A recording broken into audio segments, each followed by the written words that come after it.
Hi everyone, welcome to another HAVOC update. This isn't going to be a HAVOC campaign, episode 2, but yesterday, for about 5 to 6 hours, I was with a friend of mine, GM Ryan, who was in my earlier videos where we did the Bachelor Company, which only lasted for about 2 episodes. But we've been doing that Bachelor Company now on the side, not being recorded, for about 6 months or 6 or more months. So he was generally aware that I was making my own rules IRPG, while he also has his own ideas for his own game. But I wanted to show him he's seen a much earlier version of the game, which was literally 1 page, because that was what I was trying to go for. But now I want to grow it to a rules light, a 7 to 10 pages long, which I think that's how long it is now. But you might notice there's been some additions. Well, yesterday, just for some context, we spent about 5 or so hours going through my engine, revamping it. He had some advice, I had some input. A lot has changed. But to be honest with you, I'm glad I like where it's going. My dice mechanic with the half or more of your core die, it was good, but it was flawed, and I was blind in seeing it. I noticed the issue with my first version of it, where it's just half or more, and that's it. But that would have given you a D4 to start with a 75% chance of success. So why would you want to upgrade to a bigger die where the failure also grows despite the success range growing slightly more? What's the point? Keep the D4. So my friend was like, okay, well let's put a critical failure on every single one, a roll of one on every single die. And at that point, I'm like, yeah, that makes sense, but still, you still have that 75% chance. But D4 is not the best die to roll. And then we're thinking, well, we could make 12 a critical success when you are at up to a D12. We had some back and forth, but then we're like, you know what? Let's trash it. Let's go to a single die roll system, not D20, not a D6, not a 2D6, not like Iron Sword was 2D8 or 10, or like Savage Worlds where my game was kind of growing from, but a D10. So my game dice mechanic changed. And we will get to that in a second. And so has conflict. Conflict was the biggest pain in my rear because I just could not get a combat system down. It was turn-based. It was a mix of turn and narrative. When I show my friend here, GM Ryan, my game, he wanted to do more so like Warhammer with tabletop entirely with figures and measurements. And like, no. You know what? I'm gonna go narrative, but I'm gonna compress the roles, and I will get to that here soon. Let's read each section here so that you guys are in the passenger seat of my next Havoc campaign. So you know what's going on, you know where our destination is, and that destination is the rules here. So you've seen the tagline for the whole video. Let's move on. The world setting. So I put this new opening section called Role Playing Havoc. It's basically a how-to before you actually get to character creation. The world setting. Before you create your initial character, decide on a world setting where your character will venture through. Not only the world itself, but also the overall tone. Will your world be a dark fantasy or in the stars above? Will most of the planet's surface be a vast polluted ocean or on a small moon with a terraformed atmosphere? The world setting is simply the starting foundation for the adventure you'll be guiding your eventual character through. They may start in an open sandbox or already thrown into a dire situation, which we did in my first episode of the Havoc campaign. A lot of creativity and imagination is instrumental here, or while handling these upcoming defined roles. Adventure forth. When a foundational plane of existence is crafted, You'll have to assume something will eventually unfold.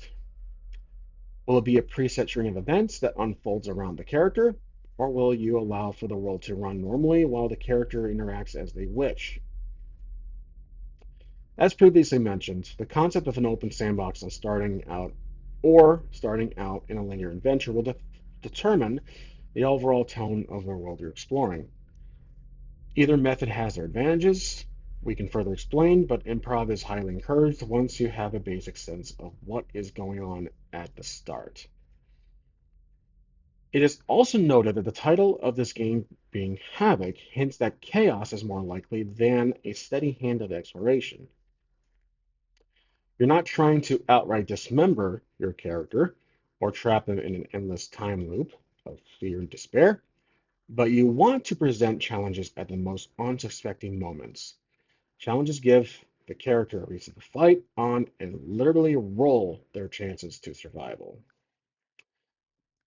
The guide. So now we have the two roles. And no, this is not AI written. This is all from me. The guide is a central world builder of the environment and narrative string that encompasses the characters throughout their travels. This role is essentially a living embodiment of the world setting. It interacts in response to the very actions of the character. When the character pushes on an aspect of the world's reality, then the world pushes back onto the character, whether it be positive or negative. The guide is not a storyteller entirely, but more so a designer. Let the story be tied to a string of events that seem isolated at first. This will allow for the character to explore and experience the world unfold before their very eyes. So essentially, start small, let it grow. That way you don't have so much to worry about and consider when your character literally starts. Now, speaking of the character, in HAVOC, the character is your other half of the guide. Since solo play is heavily mentioned in the tagline of this role-playing game, you are at the helm of controlling the very character you will soon create. They will get to begin. They get to become a living and breathing avatar of your own role-playing abilities. Your choice alone will define their interactivity in the world presented. As you develop the character, embody as you develop the character, embody their actions and choices of the choice of words that seem in line with their characteristics. They will interact not only with physical movement, but with thought and voice. They are not just the player's character, but your character. So I'm kind of stepping away from calling it a player's character, the player character, which is the most common used term for the player's character. I'm trying to say where it's the character, like kind of like you're directing a movie. Now here's another movie term, filmmaking terms: extras. You will also on occasion have to embody other characters beyond your own. They will be known as extras. Though extras are not mentioned too often in the rules, it's generally helpful to know their purpose and reason to be in the world around your character. Extras give the world a voice and community. They should be unique and lively, much like your own. They aren't always threats, but any and all beings who vary in size, looks, and mannerisms. They may be nefarious, they may be good. It all depends on how you sew them into the surrounding world for your character to interact with. Then there's solo play, which I felt was left out of my previous revision. Arguably, the most difficult task here will be you, as the only player, dictating the responsibilities of the guide and the character roles. Solo is a unique approach to time management in gaming. You have to consider the separation of powers for both roles as the adventure unfolds. The guide cannot play favorites with their character, as it's crucial for them to remain a neutral force of literal order and chaos in the world setting. Though the character has a chance to react and grow to become more resilient in any challenging moment that presents itself. Later on in the mechanics section of these rules, you will see an oracle that can be used to answer questions that you may have for the fictional world your character is in. It is quite a simple method of outcome determination and involves the rolling of dice to give a sense of probability. And I did not know Oracle finally, so that's one thing I wanted. That was on my want list, but never mentioned it to you guys, I think. At least forgot to. In the final section of role playing Havoc, multiple characters. There is always a likelihood you would want to control a full party of characters, not just one survivalist. This task will be a far greater difficulty due to how many considerations there are in controlling each character within their own way. You would need to remember each character's actions and characteristics. It's best to ignore small inconsistencies and move on as a group, if they are still together. To make things easier, perhaps focus on a macro method of play, which by controlling the entire group at once, instead of individually when deciding which character does what. Maybe try to game out with one Maybe try the game out with one character and evolve from there. Perhaps the character recruits more members later on. Okay, now we get to a familiar section. Here I might skip through because um, I did expand on things, but I don't want to cloud the video of me talking or reading out what's going on here. The biggest addition was the filler episode of the season, the role-playing Havoc section. But name and concept is the same. It's all here if you want to freeze and read it. But I do want to expand on the 5 cores, though. I did populate this with some text. Your character has 5 cores to define their abilities, with each representing a flexible aspect of their existence. Cores are essential in taking action against the world of Havoc. They are much like character attributes in role-playing games, using them quite often and when it's called upon. Since you control the guiding character, it's entirely a joint concept when a core is utilized, which more is explained in the mechanics section. So here is the new look of tables. I have this dark top section here, this line, and then the abilities to follow, or cores. Hardy, Agility, Valor, Optics, Craft, that hasn't changed. They're just separated slightly. Now, the dice mechanic, familiar from Savage Worlds, is gone. It's now a 3d6 to set modifiers. That's the new set mechanic for your cores. Roll 3d6 5 times and compare the results to the modifier table below. Line up the modifiers and then allocate them freely into any core. Consider your profession when doing so. So when you roll these results, this is the most common method of retro RPGs, of old school RPGs, and still is to this day. So this should mean nothing new to anybody who's played RPGs. Let me fix this little page break here. There we go. They only have -2 up to +2. That's it, from 3 to 18. And there's a little sample here. A character with a fighter profession would benefit most with the highest modifier if the highest modifier was put. Sorry, it's blocked off here. Into the hardy. Into hardy. This increases their chances of fending off hostile threats. And I say only the modifiers are used in Havoc. The leftover 3d6 rules are not considered any further. Then there's hitbox, which I changed from hits. Now it's just a hit box. Oh yeah, here's the updated character sheet. ENG and defense flipped. I now have it DEF and ENG for energy. That's pretty much it. That's all that changed. But the hitbox is now an actual hitbox. You just tally your hits. That's it. Hit potential, slight change. You roll a d6 plus the hardy modifier to set your HP. If your hardy is a negative value, which it could be, don't count it with the initial d6 roll. So you're stuck with just the initial d6 roll. Again, I did put some filler explanations in each section, but I only want to talk about what changed mainly. Okay, so energy did slightly change. It starts at 4 plus your craft modifier. So if it's negative, it's going to be minus. That's your craft. It's not a die, or it's not tied to a die anymore. It's just a given 4, and then plus or minus your modifier craft.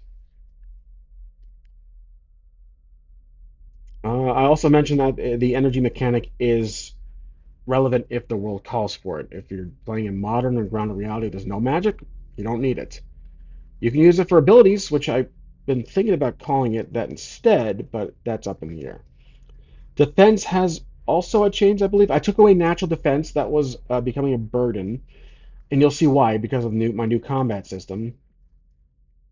It's now just whatever you wear. That's it. You don't have a natural defense. You don't have an AC. It's just nil at first until you equip armor. For now, it's just zero. And I put important stuff during the character creation process in bold, just so people can get a quick little glance of what they're mainly looking for. Then inventory also compressed and expanded in some parts, and let's read it because I did actually change a bit. Your character can carry up to 10 normal sized items. Large items may occupy 2 spaces, which we've known about. They start with a basic weapon. Notice how there's no modifier or dice type. We'll get to that. +1 light armor, 3 rations, torch, roll, 36 money. Consider the professional name and the type of weapon and armor. Your character is assumed to have common clothing related to the profession. Money is a placeholder for currency that is used in the world setting. Weapons, okay, so here we go. Weapons and HAVOC, I don't know why it's italic, let me fix that. Oop, there we go. Weapons and HAVOC don't have a 1d to roll, but are tied to your core roll, and may have a bonus when you attack a threat. Basic weapons typically don't have a bonus, but greater weapons, I should say, do. If they acquire a carry-on item like a pouch or a wagon, then use the notes section to track additional items. Limitations to what additional space can carry should be sensible and logical, like how a pouch can't hold a bazooka, but the carry-on item itself does count as a space. So you have wagon down here, and you can list, half use, half notes for everything in your wagon. Okay, now let's get to the biggest changes since the role-playing section. Taking action. Let's begin. As your character ventures through a chaotic world of danger and uncertainty, they will undoubtedly encounter moments of heightened risk. This is when your cores become relevant, and the roll of a die dictates the outcome for your character's fate. First, determine if rolling a die is even necessary. Some minuscule actions don't require a roll. They simply can assume the action is done with little effort and move on from there. I don't think I mentioned that in my last version, because if you want to tie your shoe, you don't need to roll a perfect 20 for that. Or I guess in my game, you don't have to roll at all. However, actions that seem questionable and risky require a roll of a certain core die. This is where you need to explain what the action is and which core is most relevant. Pick a danger class. This should be familiar to you, DC, of the value being taken, of the action being taken using the matrix below for guidance. A DC sets the bar on how difficult the action truly is. So, because it's a D10 game, it's compressed from a D20 concept down to these 4 difficulties. You have easy, normal, hard, very hard. 6, 8, 10, 12. Simple. Once you're ready, simply roll a D10 with your core and compare the total result to DC. If your result matches or exceeds a DC, then the action is successful. If it falls below, it's considered failure. Any action be taken that is well within the profession, then roll 2d10 with the core modifier and take the higher result. So there is advantage here, but no disadvantage. You can just have a higher difficulty if you want. All right. This was the headache in my from yesterday, but I think I finally got it down to the extent. Let's see how this goes. I may even catch a problem. I'm assuming. There will be moments of encountering adversaries known as threats. These individuals may be in the form of a similar race or towering godly beings. This is when a conflict ensues. To make the exchange engaging, I thought I had a typo, but no, that's what I intended. To make the exchange engaging and rewarding, conflict is entirely narrative. Your character is given a chance to act on every move against the threat. Actions are not tied to only attacking or defending, but open to creative interpretation. You can use any core during conflict. The only caveat is you have to also control the threat's movements at an equal pace without playing favorites during the bout. To simplify the process, threats have a fixed level of attack and defense. What? That's probably what you're thinking. Why Doesn't the threat have a weapon die to roll at various amounts? And why is it fixed? Defense, that probably makes sense, but why is attack? So now there's attack and defense. Your character doesn't have attack. Your character has two, of course, that you would use during conflict. And now let's get to that. When controlling the threats on the field, you have to consider the implications if the threat is lesser or greater than your character in terms of difficulty. The most common two cores you'll use is Hardy or Agility. Hardy is used for melee attacks or blocking hits, and Agility is used for range attacks or evading hits. Whichever core you use, you simply take action like in the previous section, but this time against the threat's attributes in the table below. Here are the threats. These haven't changed too much, just a different term. The damage die is now attack essentially, but it's fixed, and you will see why. Distance, you need to determine how far away the threat is from you. If you only have melee weapons, then you need to get close enough to hit them. If you have a ranged weapon, then you may have a clear shot at the threat in the distance. Distance will more likely be significant during tabletop play, which is detailed further below. So I did introduce a tabletop method of play. Okay, here is the biggest gamble I have with combat. All right, let me see if I can read this without pausing and thinking for a moment, like having my usual brain farts. Hardy for melee. To attack using a melee weapon, roll a d10 plus Hardy. The total must exceed the threat's defense to land a hit. If the roll succeeds, then you deal hits equal to the difference, including your weapon bonus. Does that make sense? I believe it does. If you roll a d10 plus Hardy, let's say you get 8, and you're going after a soldier, their defense is 3. So you deal damage from 3 to 8. Let's see, 4, 5, 6, 7, 8. That's 5 damage dealt to that character. That's a great hit. So now the attack roll is now combined with your core roll. That is what I did here. It has been combined, and damage is now calculated based on difference. That's why it's not a D20 game; it's a D10 game, because that damage would be crazy high, which means I might have to expand or make the HP higher for each rank. But once we get to test play in my next episode, I will have this sheet open and we can make changes as we go. But the core mechanic of it remains the same. Agility for range basically is just range weapon. So to attack using a range weapon, roll d10 plus agility. The roll must exceed the difference of the threat's defense to land a hit. If the roll succeeds, then your hit equals the difference, including your weapon bonus. Now, defending is a tad different. Actually, it's the opposite. Defend with Hardy. To defend by blocking, roll d10 plus Hardy. The total must match or exceed. So not just exceed, but match or exceed the threat's attack to block. If the roll succeeds, then you take no hits. If your roll is less than their attack, then you take hits equal to the difference minus your defense. You basically flip perspectives. You are the threat at that perspective getting attacked by someone else. If you roll under their attack, if your method of defense is rolled under, that is how many that is how many hits you take. So the total must match or exceed the threat's attack to block.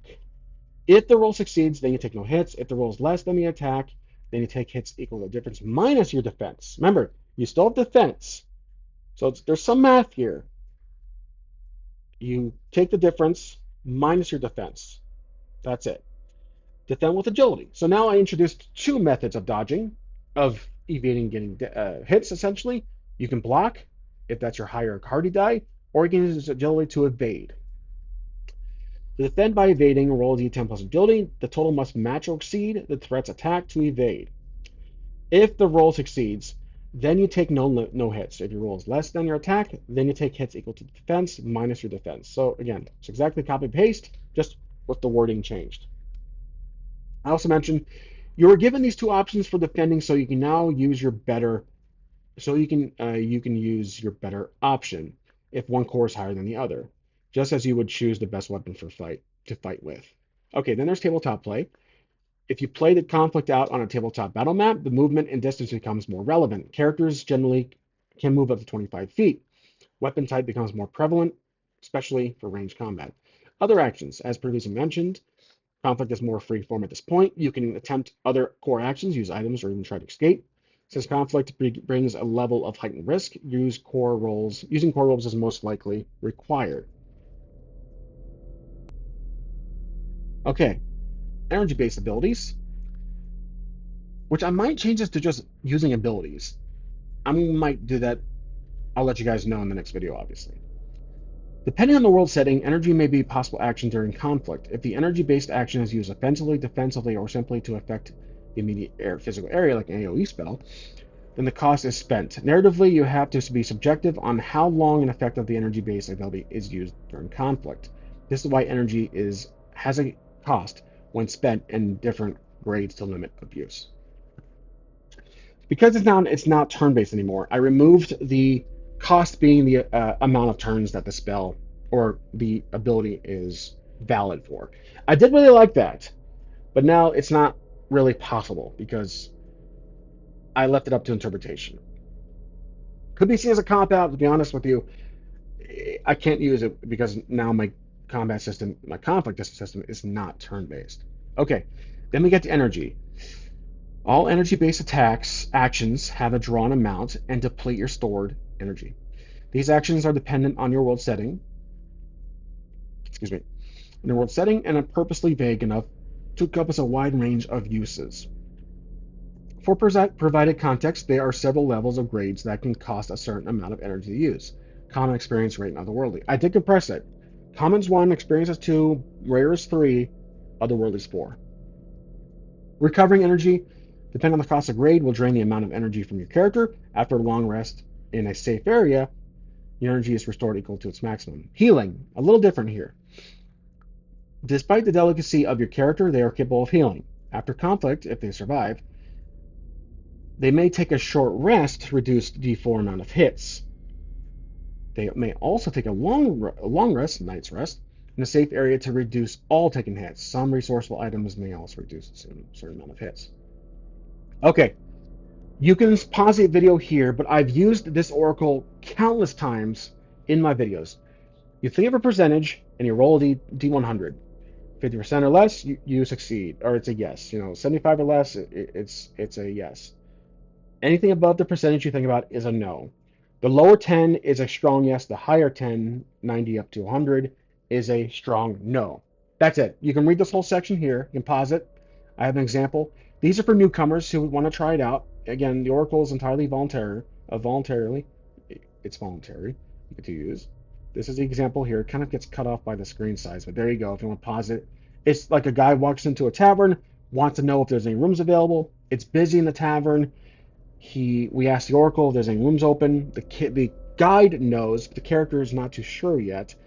Then I rolled in this example, a 4%, which is strong yes. So not only is there one room available, but the guy literally drops a key off. Another patron drops a key off the moment the character walks up to the bar to ask for a room. Strong yes. It's convenient. It's a convenient outcome. That's it. Again, you can read all this, but it's essentially that. Advancement has also grown. Probably shouldn't have, but let's read on. After your character achieves an absolute monumental task, a perilous quest, or defeating a legendary red-scaled fire-breathing dragon, then they may advance +1 level and be granted the following: +1 to a desired core, plus D4 to energy maximum, plus D6 to HP. Now, I expanded on when and how much. Since HAVOC is a rules-light RPG, advancement doesn't take 30 minutes to scour through a rulebook and update certain specific details of your character's defining traits. It may be limited, but these advancements will aid your character in the long term. I'm basically just trying to give my game a little confidence in itself, comparing it to actual talented, real-world games. But I'm trying to give my game some self-confidence. It's small. It's a RPG rules-light system, but these little advancements do pay off in the long term, like it says here. And since I'm essentially pointing out my game's flaws, but insisting that it can work in long term. And since XP is not used in this game, it's crucial for your guide role to advance your character at the most appropriate time. Don't give out advancements after every single quest, but when it feels like your character just fought for their life and survived after the most perilous of life-altering experiences, which I think is very true. Even though your character has a level, it's mostly a method of tracking their amount of advancements, and more so symbolic than it having any actual relevance to the world setting, because it is. And here's why: limitations. Not a single core can advance more than five. Five is the most. It's half of D10. I figured that works best. Once all cores are at maximum, it's assumed your character has become a legend for the future generations to speak of. At this point, you may retire the character and create a new one. There you go.